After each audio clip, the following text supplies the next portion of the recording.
la présentation, elle va durer à peu près 1 heure. Voilà, l'idée c'est que, déjà que je vous redonne un peu d'éléments de contexte, pour bien comprendre, voilà, l'agroalimentaire et comment se situe la formation, dans ce contexte. Et puis également vous donner quelques éléments sur l'école, puisque notre école en fait, héberge 3 diplômes différents. Donc voilà, je vais vous expliquer tout ça. Alors justement, donc notre école qui s'appelle les X, donc c'est une école d'ingénieurs qui regroupe 3 diplômes différents.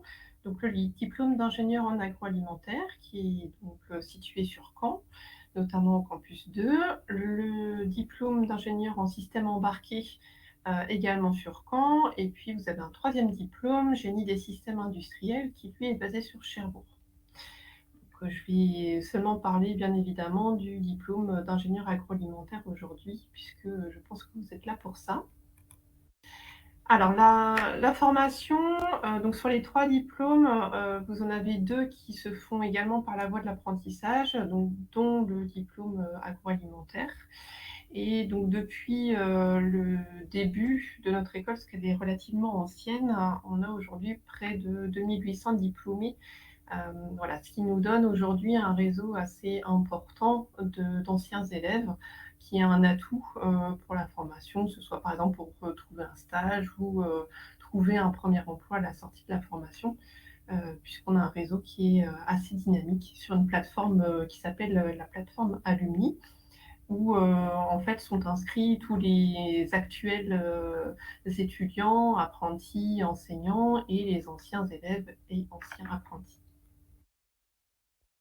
Alors, quelques mots sur l'agroalimentaire pour comprendre ce secteur. Donc l'industrie agroalimentaire, c'est l'ensemble des industries de transformation de la matière première en produits finis. Donc on est vraiment à l'intersection entre les producteurs et les distributeurs. Donc c'est vraiment le mot, transformation qu'il faut retenir, hein, pour décrire l'industrie agroalimentaire. Donc cette transformation des matières premières, elle va faire intervenir un certain nombre de services différents et des métiers très variés. Et vous allez le voir, finalement, avec un métier d'ingénieur agroalimentaire, on peut accéder à, différents services, dans différentes filières et finalement avec des missions qui peuvent être, très différentes. Donc je vais vous expliquer ça également un petit peu plus en détail après. Si on reste sur les produits, donc dans l'industrie agroalimentaire, hein, c'est également très varié en termes de filières, hein. Vous avez les produits carnés, produits aquatiques, les produits végétaux, les produits laitiers, mais vous avez aussi, voilà, des produits auxquels on ne pense pas forcément pour l'industrie agroalimentaire, comme par exemple, les ingrédients, ou les aliments pour animaux ou encore les poissons comme l'eau plate, ça fait partie de l'industrie agroalimentaire. Alors ce secteur, il est extrêmement dynamique, ce qui fait que, bah, voilà, il va pas y avoir une journée comme la précédente. Pourquoi? Parce que d'une part, vous avez le consommateur qui est aujourd'hui de plus en plus exigeant, qui a des attentes bien particulières, notamment d'un point de vue santé, d'un point de vue éthique, praticité, plaisir, environnement, mais également, sécurité ou encore qualité.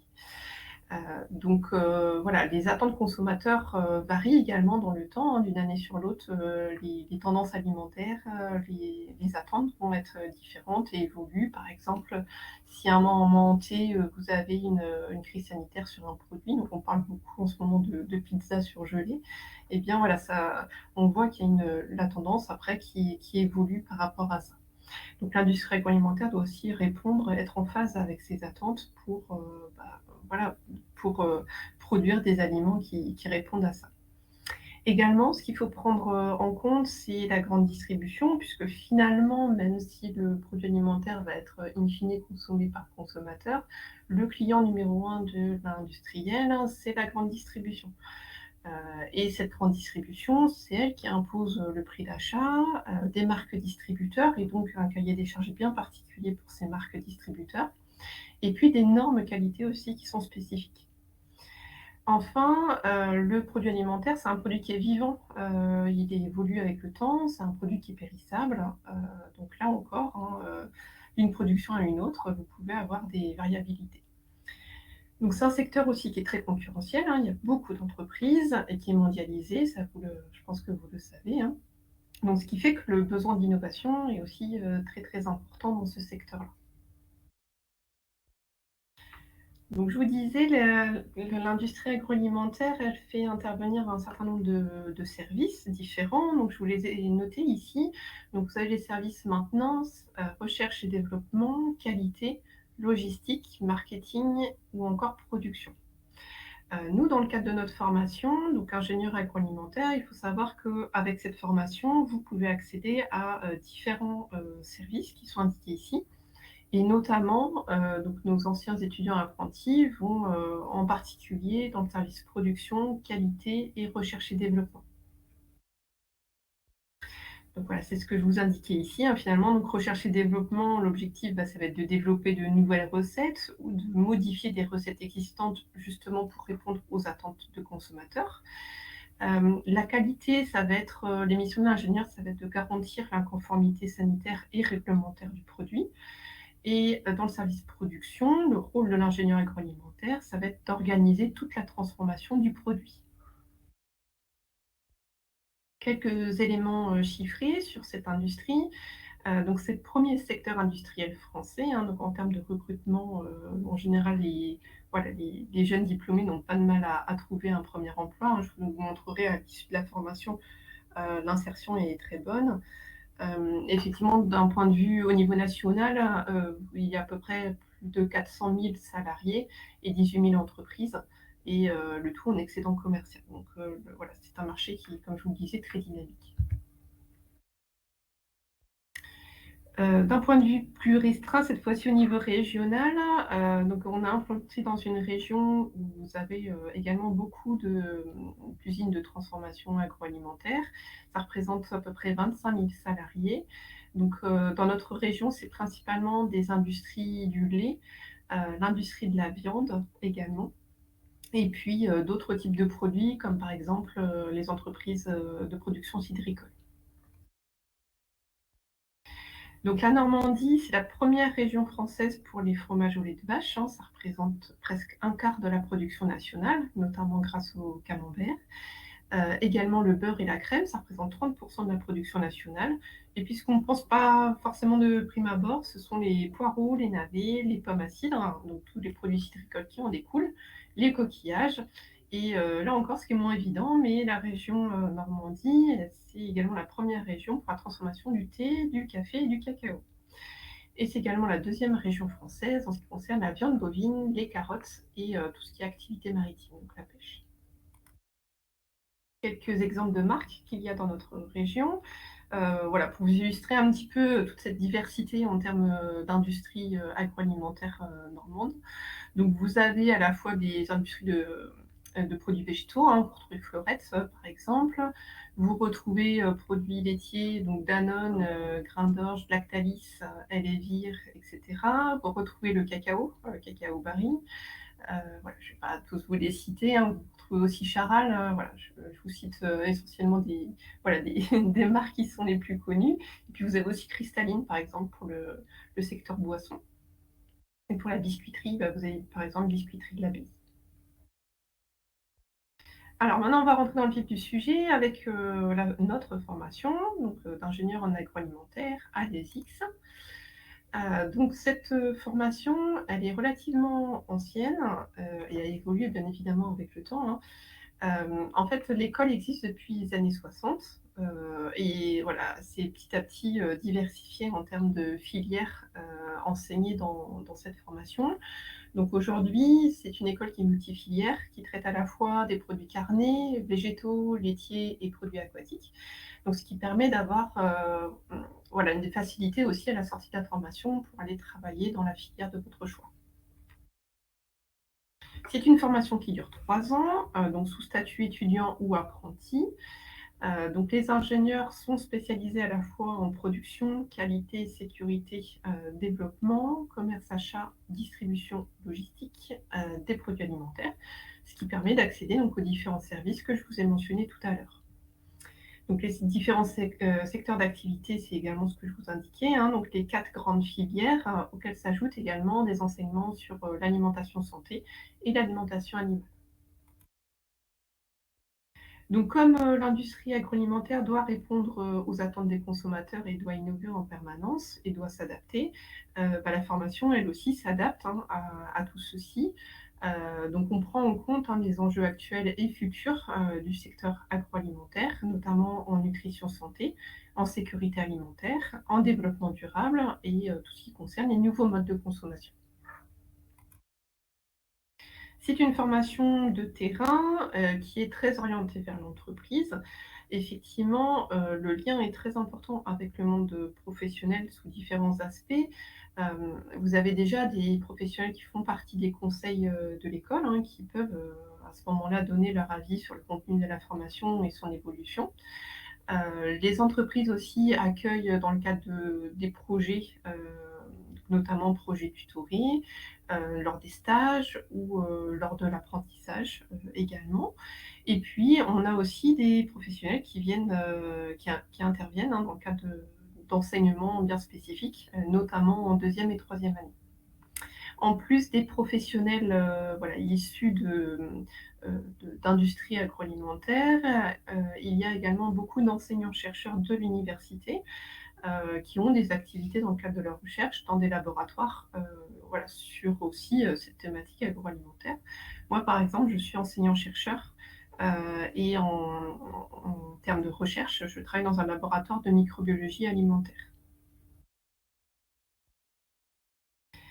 Concernant le programme pédagogique, donc ça évolue sur les 3 années. L'objectif en première année, c'est d'acquérir, les savoirs fondamentaux.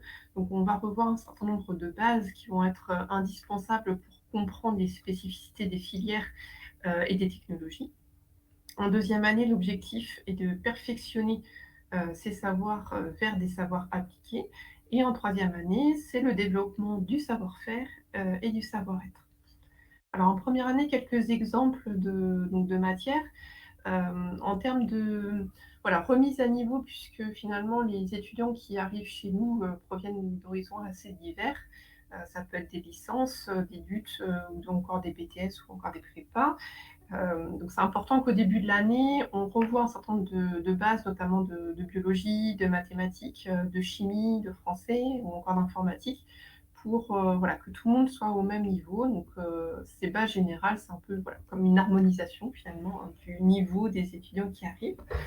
Et ensuite, donc vous avez une sciences des aliments où, donc vous retrouvez les matières bases d'agronomie, microbiologie des écosystèmes alimentaires, la biochimie, l'enzymologie et la biochimie alimentaire. Dans l'UE sciences de l'ingénieur, vous retrouvez système automatisé, mécanique des fluides, les mathématiques appliquées aux procédés et les opérations unitaires.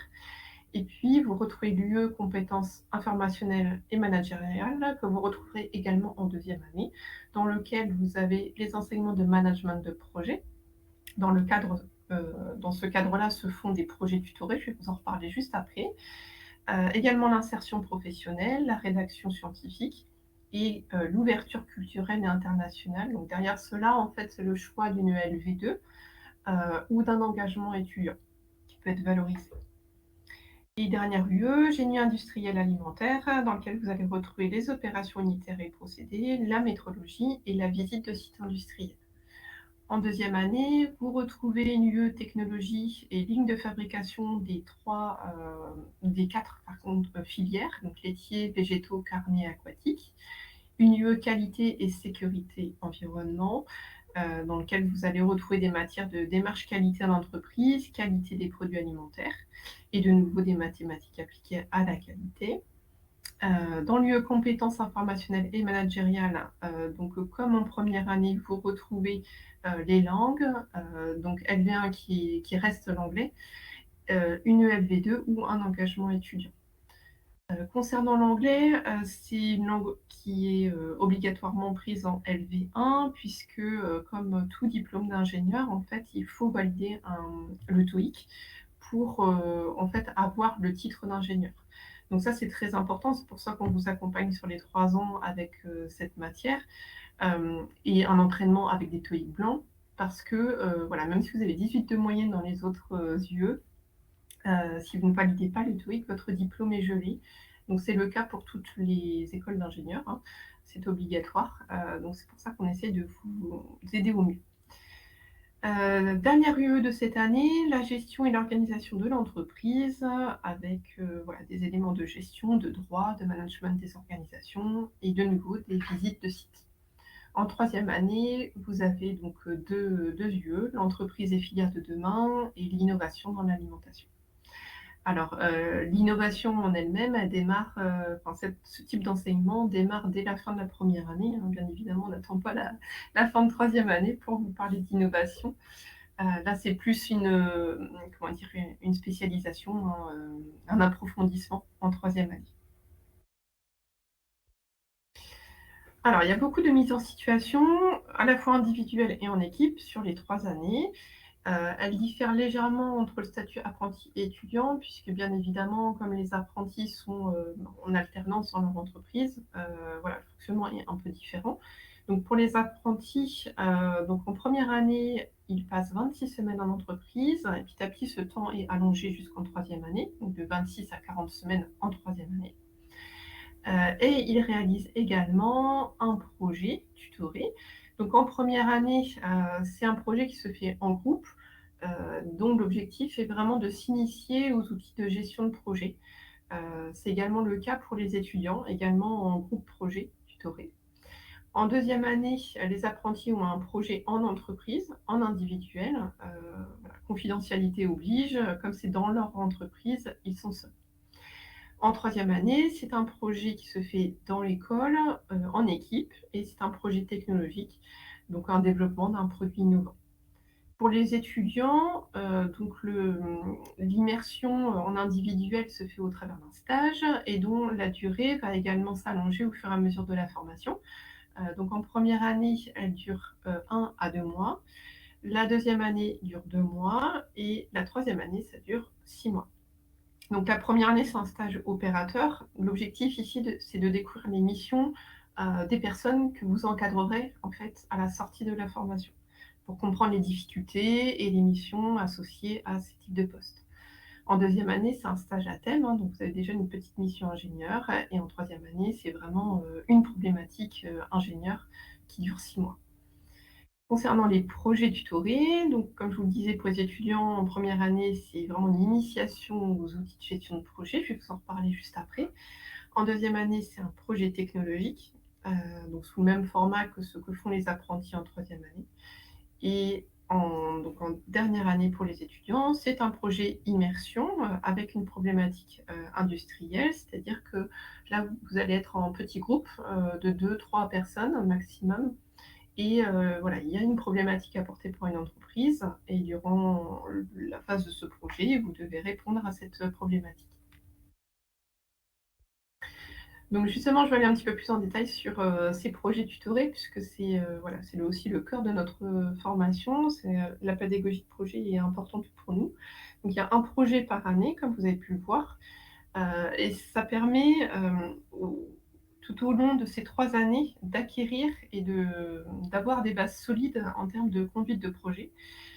Donc ce sont des projets en équipe qui sont encadrés par un enseignant qui est tuteur et un suivi périodique, des avancées du projet se font, au travers de revues de projet. Donc en fait, voilà, les étudiants nous présentent leurs avancées, devant l'équipe pédagogique.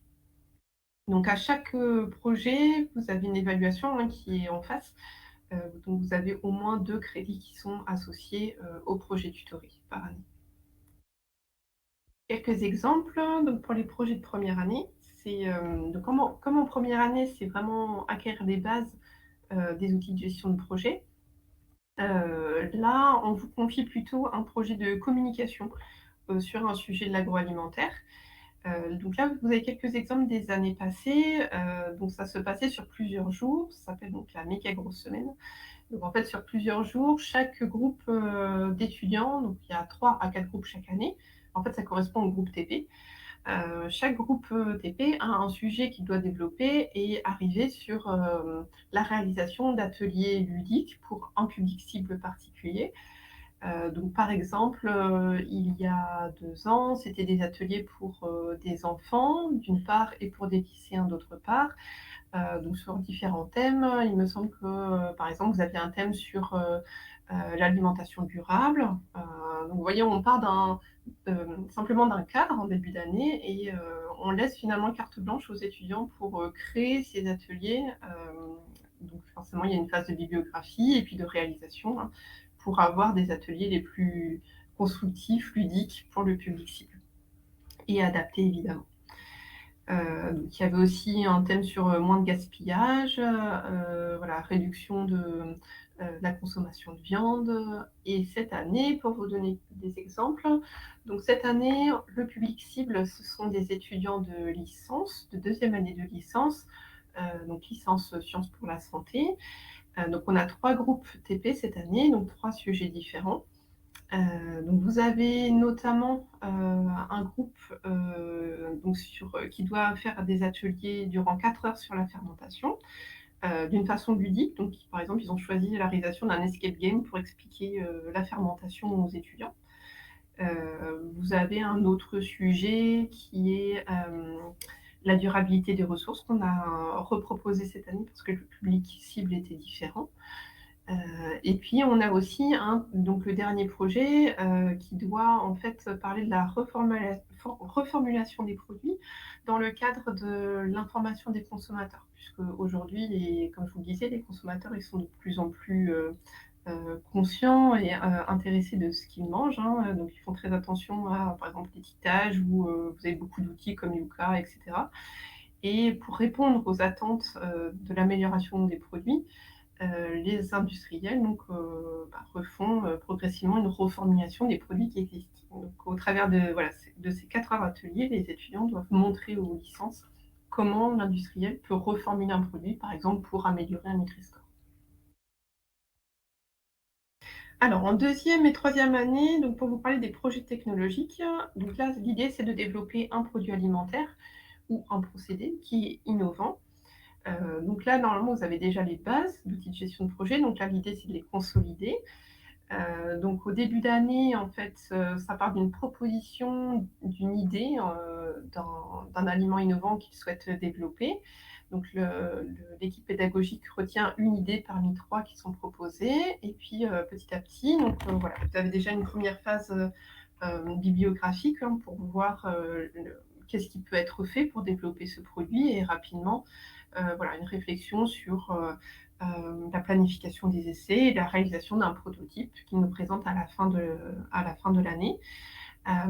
Pour les étudiants, ils ont la possibilité de participer à un concours régional qui s'appelle le concours Innovalim School, proposé donc par l'AREA, tous les ans.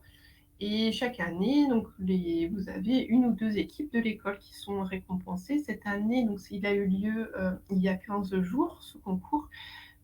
Et donc les étudiants de cette année ont eu, de nouveau 2 prix. Donc un prix coup de cœur, c'était pour une pâtée pour chiens à base d'insectes, puisque la thématique était, durable et locale. Donc voilà, une pâtée pour chien, qui puisse être utilisée sur un tapis de lèche, donc chose qui n'existe pas aujourd'hui.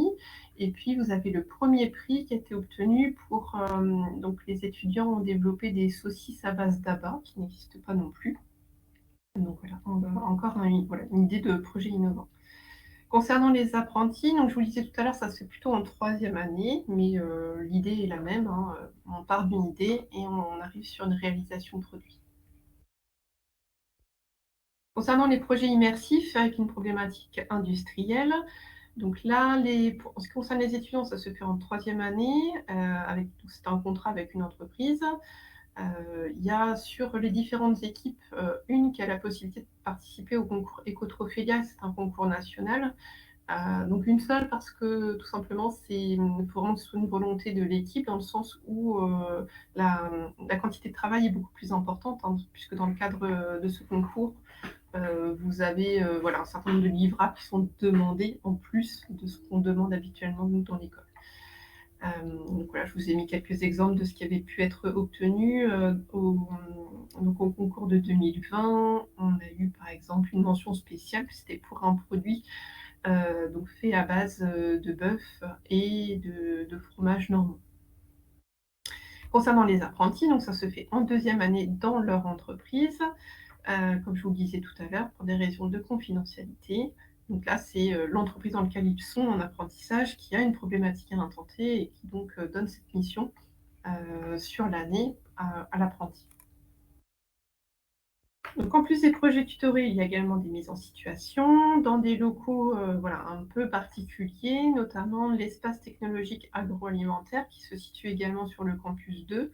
En fait, ça, c'est un espace qui fait à peu près 200 m², qui est, donc construit, sous en fait, vous avez une salle principale qu'on appelle la salle traiteur, qui sert aussi pour certains TP, et qui est équipée d'un certain nombre d'appareils semi-industriels qui permet, voilà, de faire de la production alimentaire tout en respectant les règles HACCP, ce qui permet de consommer après les produits qui sont fabriqués là-bas. Vous avez également dans cet espace ce qu'on appelle des box projets. Ce sont des petits espaces, qui permettent de travailler notamment dans le cadre des projets, qui peuvent être confidentiels avec les entreprises, ce qui permet, voilà, de pas, que les autres équipes ne voient pas ce qui se passe à côté.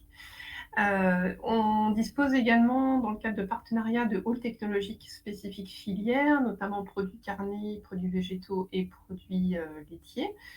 Donc ça permet, voilà, de s'immerger, hein, dans ces halls qui sont équipés d'appareils spécifiques pour cette filière.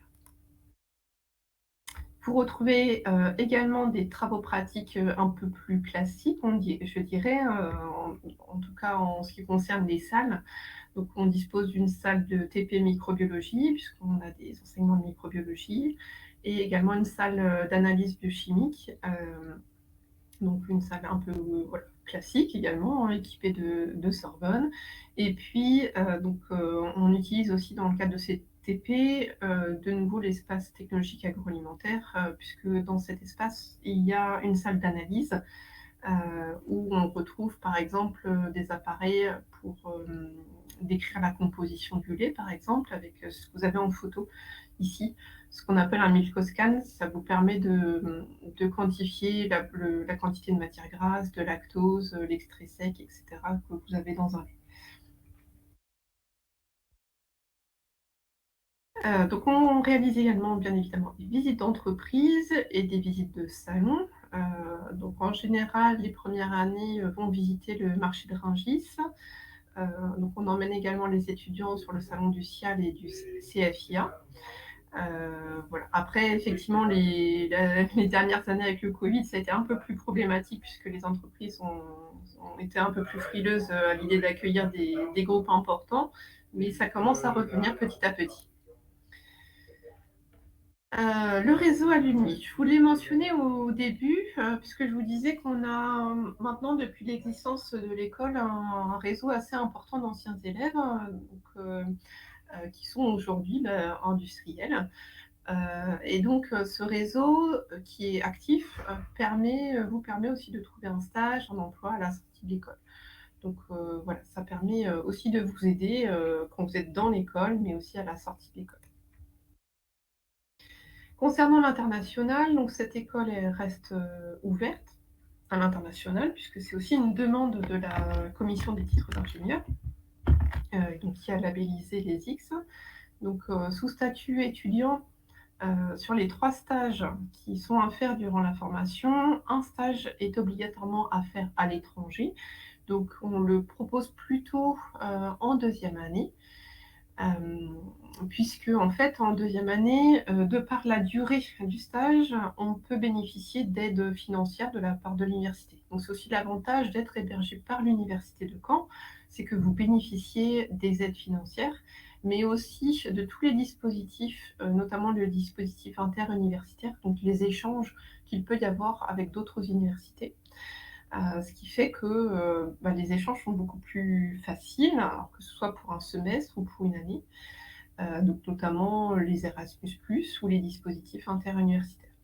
Donc sur le site de l'Unicamp, vous avez en fait la liste des universités partenaires en Europe, mais aussi hors Europe. Donc voilà, si ça vous intéresse, vous pouvez aller regarder. Donc vous avez la liste des universités possibles. Donc il y en a quand même pas mal. Donc à titre d'exemple, sur l'année 2020-2021, 4 étudiants avaient été retenus pour bénéficier de ces dispositifs. Mais voilà, c'était l'année Covid et au dernier moment, ils ont dû être annulés, mais ils devaient partir en Thaïlande, aux États-Unis, à Parme et quelque part en Espagne, je ne me souviens plus de la ville exactement. Cette année, en 2021-2022, 2 étudiantes sont parties en Finlande. Et puis, donc, parce que les demandes se font, l'année N-1, donc les prochains départs vont se faire, donc en Argentine. Il y a 2 départs en Argentine. Sous statut apprenti, donc là, c'est un peu particulier évidemment puisque, voilà, vous n'avez pas de stage, bien évidemment.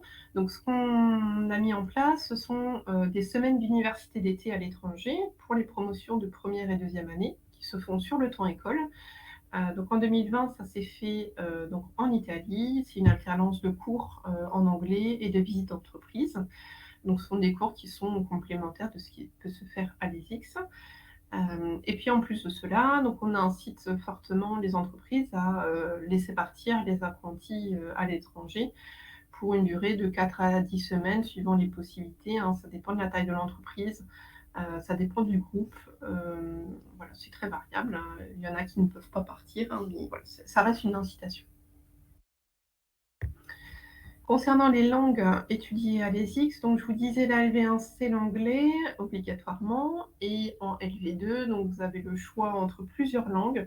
Donc ça change un petit peu d'année en année. En général, donc il y a un choix entre 4 ou 5 langues.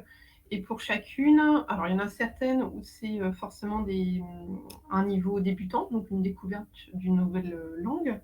Et puis pour d'autres, donc je pense aux langues un peu plus classiques comme par exemple l'espagnol, plusieurs groupes sont ouverts, des groupes de niveau sont ouverts pour que vous puissiez intégrer le niveau qui vous convient. Donc ça, c'est un choix qui se fait avant la rentrée. Dès que la personne est retenue, voilà, on contacte les personnes pour connaître leur choix parmi toutes les langues qui seront proposées à la rentrée pour qu'ils puissent se positionner au plus vite. Puisque finalement, les enseignements de LV2 se font au carré international de l'Université de Caen, donc où toutes les formations en fait envoient leurs étudiants pour la LV2. Alors, concernant donc le stage, je vous disais, il y en a obligatoirement un à l'étranger. Là, c'était pour vous montrer un petit peu où sont partis précédemment les gens. Donc, vous voyez, c'est très, très divers, hein. Donc, en général, les personnes qui ont un peu de mal en anglais, on les incite plutôt à partir dans un pays anglophone, justement pour saisir cette opportunité de progresser en anglais pour pouvoir avoir le TOEIC à la fin de la formation. Mais vous voyez, vous êtes libre de partir où vous voulez. En termes d'insertion professionnelle, donc directement à la sortie des études, en fait, on pose la question lors des soutenances de fin d'études. Vous avez déjà 74% qui ont trouvé un poste. Donc, vous voyez, c'est très rapide à la sortie de la formation. Donc, ça, c'est tout confondu étudiant-apprenti. Si on regarde un peu plus en détail, donc ce premier emploi, vous avez la moitié qui sont en CDI et donc l'autre moitié en CDD. Et quand on regarde au niveau des CDI, donc c'est plus fort pour les apprentis que pour les étudiants, puisque finalement les apprentis sont en général recrutés dans l'entreprise où ils ont fait leur apprentissage. Donc ils ont déjà 3 ans d'expérience dans cette entreprise. Donc bien évidemment, souvent ils sont directement pris en CDI. Donc voilà, je vous disais 74% en poste à la sortie des études. Ça veut dire que le reste des personnes restent sur le carreau, puisque vous avez aussi 12% des gens qui choisissent aussi de continuer leurs études, et notamment de se spécialiser en management ou marketing avec un master 2. Donc ça, c'est aussi possible. Quelques idées de postes exercés à la sortie de la formation. Donc, vous êtes amené à encadrer des équipes, hein, à être responsable. Donc, par exemple, responsable de production, responsable qualité, ingénieur R&D, voilà, ingénieur pour le développement de produits agroalimentaires, etc. Concernant les filières dans lesquelles s'insèrent nos jeunes, donc principalement, alors c'est d'année en année, les envies semblent différer, puisque d'année en année, on a l'impression que c'est pas toujours les mêmes filières. Donc finalement, ce que je vous disais au début, hein, les gens ont pas de mal à trouver du travail, donc finalement, vous allez où vous avez envie d'aller. Donc là, sur les promotions 2019-2020, c'était principalement produits végétaux, produits laitiers, et puis à peu près 10% dans les produits carnés. Mais vous voyez, vous pouvez pouvez aussi intégrer d'autres filières, hein, les produits aquatiques, l'alimentation animale, la grande distribution, par exemple, dans le service qualité des grandes surfaces, et cetera. Par fonction maintenant, donc principalement, les gens préfèrent aller en production, à peu près 50. En qualité, ça représente à peu près un quart et la R&D environ 14. Donc voilà, c'est aussi ce que je vous montrais au départ, hein, c'est les 3 principaux, secteurs où s'intègrent, nos anciens étudiants et apprentis. Quelques éléments maintenant en termes d'inscription. Donc les frais de scolarité, donc sous statut étudiant, ce sont les droits, d'inscription universitaire, hein, donc vous pouvez les retrouver sur le site de l'université. Et sous statut apprenti, il y a une exonération des frais d'inscription, donc il n'y a pas de frais d'inscription. En ce qui concerne les tailles des promotions, le statut étudiant, on limite à 4 groupes de TP, soit 48 étudiants. En général, on est plutôt sur une petite quarantaine d'étudiants. Et sous statut apprenti, on est sur un groupe TP, donc on limite à 14 apprentis. Pour le recrutement, donc en première année, ça se fait donc sur dossier et entretien après un bac+2 validé, donc une L2, un DUT ou un BTS, ou après une classe prépa via le concours Polytech. Un recrutement en deuxième année est également possible, mais uniquement à partir d'un bac+4, donc un master 1. Donc en d'autres termes, si vous êtes en L3, l'entrée se fait en première année de l'ESIX. Parce que sinon, on estime qu'il vous manque trop de bases vues en première année pour intégrer directement la deuxième année. Les candidatures sur dossier se font sur e-candidat. Donc là, il y a déjà, donc ça se fait par vague. Il y a 3 à 4 vagues par année. Là, on vient de clôturer la deuxième vague. Donc voilà, si vous êtes intéressé par le recrutement, vous pouvez retrouver les dates de ces vagues sur le site de l'ESIX qui est indiqué ici. Et puis voilà, et postuler pour la vague à venir, donc la troisième vague, puisque la quatrième vague, elle n'est pas nécessairement ouverte. Donc attention, ne tardez pas trop à attendre forcément la dernière vague. Voilà, et puis juste à titre informatif, donc en général, on recrute, on a plus de dossiers de DUT, donc ça représente à peu près la moitié de nos effectifs aujourd'hui. Donc avec la nouvelle réforme, voilà, je pense que tout va un peu changer. Sinon, ce sont des L2, L3, et puis des licences pro à hauteur de 15% et des prépas à hauteur de 9%. Quelques éléments sur la vie étudiante. Alors, je pense que du coup, pour Théo, je pense que ça doit aller vu que voilà, c'était pour vous parler de Caen, mais comme vous êtes de Caen, je pense que ça ira. Margot, je ne sais pas d'où vous venez, vous. Est-ce que vous êtes également de Caen? Si vous pouvez mettre un petit message dans le forum. Voilà, pour savoir, sinon je passe cet élément.